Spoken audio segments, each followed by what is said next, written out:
एक राजा के राज दरबार में सेठ धनीराम कोषाध्यक्ष थे। जाति के बनिए थे, इसलिए बड़े सुघड़ और चतुर थे, या यूं कहें कि चालाकी की हद तक चतुर थे। सेठ धनीराम के पास बहुत सारा धन था। अमीर होने के साथ साथ धनीराम बातों के भी धनी थे। कहा जाता था, लोगों का कहना था कि धनीराम के पास राजा से भी ज्यादा धन था।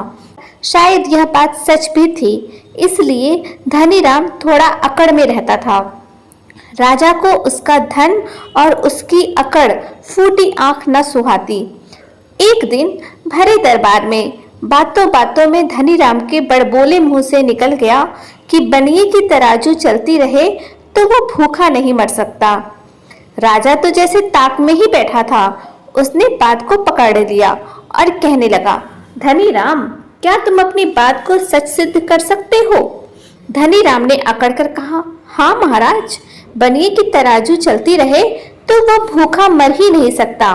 बस आनन फानन में राजा ने हुक्म सुना दिया कि धनीराम को एक तराजू और एक बाट दे दिया जाए और वह घुड़साल में घोड़ों की लीद को तोलता रहे। उसका परिवार भी घुड़साल में ही रहेगा और उसे कोई वेतन भी नहीं मिलेगा। उसे अपना पेट बिना तनख्वाह के, बिना उधार के ही भरना पड़ेगा। धनीराम ने शर्त मान ली। राजा ने सोचा कि धनीराम कुछ दिनों में दुखी होकर आके पांव पकड़ लेगा, क्योंकि कोई भूखा कितने दिन रह सकता है, वह भी परिवार के साथ। और फिर शर्त के मुताबिक धनीराम को आधी संपत्ति भी राजकोष में देनी थी। 10 दिन बीत गए, 20 दिन बीत गए। राजा पता करवाता रहा कि धनीराम का क्या हाल है। पता लगता कि धनीराम तो मस्ती से लीद तोल रहा है और परिवार भी सुख से खाना खा रहा है। राजा को बड़ा ताज्जुब होता कि जब उसका घुड़साल से बाहर निकलना बंद है तो खाना कहाँ से आता था। उसने जासूसों को काम सौंपा कि पता लगाए कि धनीराम का सब सामान कहाँ से मिलता है। जासूसों ने पता लगाया कि धनीराम के लीद तोलने से जो घोड़ों की देखभाल करने वाले अधिकारी हैं, वो बहुत ही परेशान हो गए हैं कि यह क्या अनहोनी हो रही है। ऐसा न कभी देखा न सुना कि घोड़ों की लीद तोली जा रही है।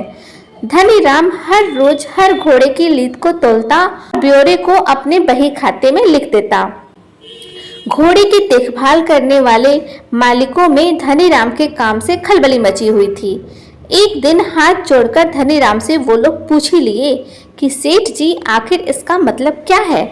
सेठ जी ने मुस्कुराते हुए कहा, बच्चों, इस बही खाते से पता चलता है कौन सा घोड़े का मालिक कितना दाना हजम करता है।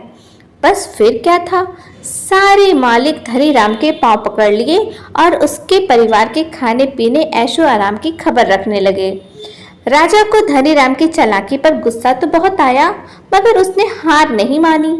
धनीराम का तबादला नदी के सुनसान किनारे पर कर दिया और एक कोस पर घेरा डाल दिया, जिससे कि कोई धनीराम तक कुछ न पहुंचा सके। धनीराम को तराजू और बट्टी देकर पानी तौलते रहने को कह दिया गया। उसी तरह 10 दिन बीते। राजा ने पाया कि धनीराम तो मस्ती में है, कोई फर्क ही नहीं पड़ रहा है। राजा ने जासूस भेजे तो पता लगा कि धनीराम के पानी तौलने से मालवाहक नाविकों में बहुत ही कौतूहल जाग गया है। पहले तो लगा कि कोई पागल है, परंतु कौतूहलवश जब उन्होंने धनीराम से पूछा कि वह क्या कर रहा है, तो धनीराम ने बतलाया कि वह तो राजा की आज्ञा से पानी तौल रहा है, कि कोई नाव निर्धारित वजन से ज्यादा माल तो नहीं उठा रहा, यात्रियों की जान माल को मुसीबत पे तो नहीं डाल रहा, साथ ही राजकोष को सही कर अदा कर रहा है या नहीं। बस फिर क्या था, जो भी नाविक अधिक भार लेकर जाता वह धनीराम की खुशामद करने लगा और धनीराम का काम चल निकला। राजा को मजबूर होकर धनीराम का लोहा मानना पड़ा।